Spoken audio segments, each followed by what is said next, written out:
Some Miamisburg residents have been seeing some outsiders prowling around their neighborhood, but we're not talking about people, we're talking about coyotes. Strangely, the coyote population is growing in the area.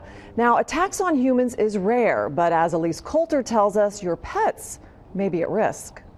Now, you're not actually going to find coyotes in wooded areas like this. In fact, they love areas like this, a clearing where they can find their food, mice, and that's creating problems in one Miamisburg neighborhood. Mark Kassman and his dog Winnie enjoy playing in their yard, but lately they've had some visitors. I heard my dog bark, and when I looked up, she was running towards the backyard, and a coyote was running along the woods line over there. In fact, just 2 houses down, that neighbor told him she saw 6 in this clearing. We've had coyotes in the area before, and I was more worried about, the animals, the other dogs and animals in the area. Now, this is what a coyote looks like, and while its diet consists mostly of mice, they can attack small animals like dogs or cats. And according to the Ohio Department.Wildlife, they're lured onto your property by enticing smells like food left in trash or an unclean grill. Make sure that you don't approach them and pet them, just like you wouldn't any wild animal.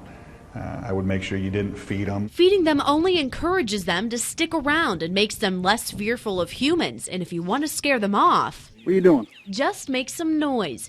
Meanwhile, Kassman is happy his guard dog alerted him to the danger so he can alert his neighbors. Just be on the watch out. They said we saw them at the beginning of the week, so I'm not even sure if they're still around anymore, but just keep an eye out for your animals and your pets. Now, if the coyotes do start to become a nuisance in your neighborhood, call the Ohio Department.Wildlife. They'll be able to get you in contact with a local trapper who will then be able to remove them from the neighborhood. For now, reporting in Miamisburg, Elise Coulter, ABC 22 News.